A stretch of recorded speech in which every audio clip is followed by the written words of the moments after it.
So you're one of the best content marketers in tech and created First Round Review before you joined Notion, which is like one of my absolute favorite publications for startup advice. Like I'd love to know more about how you kind of approach content marketing at Notion. Like what was your editorial strategy? What were the sort of the different content types? How did you think about it? Well, that is very, very kind. And it means a lot to me coming from you. So thank you for that. Content was very different at Notion than it was at First Round. I mean, when you are at a VC firm, your MO is to create as much awareness as you possibly can so that a lot of startups will want to raise their hand and, come in and say hello to you. At Notion, it was really making it possible for content to be very purposeful in like a driving certain results sense, where we wanted content to be useful in driving conversions, obviously, but also activation, providing enough education in order for people to really make the most and get the most value out of the product. So, again, I can't take a ton of credit for this. We started content marketing in earnest actually a year after I joined because there was so much to do between those 2 points in time. And Nate Martins came on at the end of January and really sort of started driving this in earnest. Um, and we started with customer stories just because it was going to be, I think, the highest priority to demonstrate to our teams or prospective team customers what this actually was capable of doing for them. So it really started with that.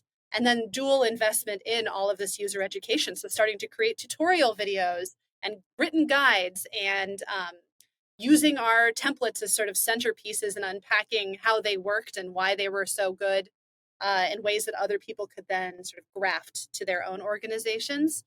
So that was the early strategy with content and not so much a focus on thought leadership, but rather sort of like the nuts and bolts of getting people in the door and then helping them be successful. And how did like community eventually relate to content? Were you sort of using the ambassadors or the things you were learning in the community to actually create content?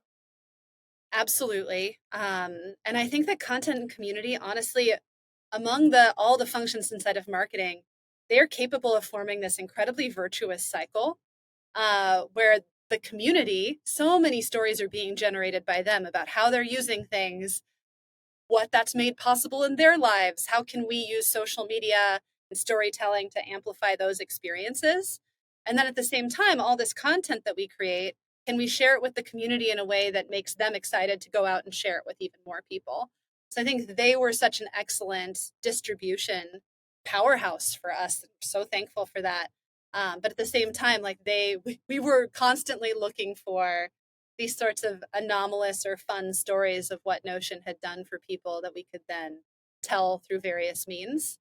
And I would say content at Notion was not just sort of like this written side of things or video side of things, but also social media. I can't overstate the value of social media for Notion as its own distribution channel. I'll call out Alex Howe, who runs now like a massive empire of social media for Notion. Um, and the last thing I'll say on that, and then I'll stop rambling about it, is that we saw the value of visual storytelling and how that should really take the lead on social media. So you'll see that almost all of Notion's posts were actually include a visual that isn't just sort of a flat, like, oh, yeah, that's a GIF of how this feature works, but is its own little story microcosm where you can imagine the person who's using the product and they're doing it for some specific reason. And all of that I attribute to Alex and David Tibbetts, who kind of pioneered that.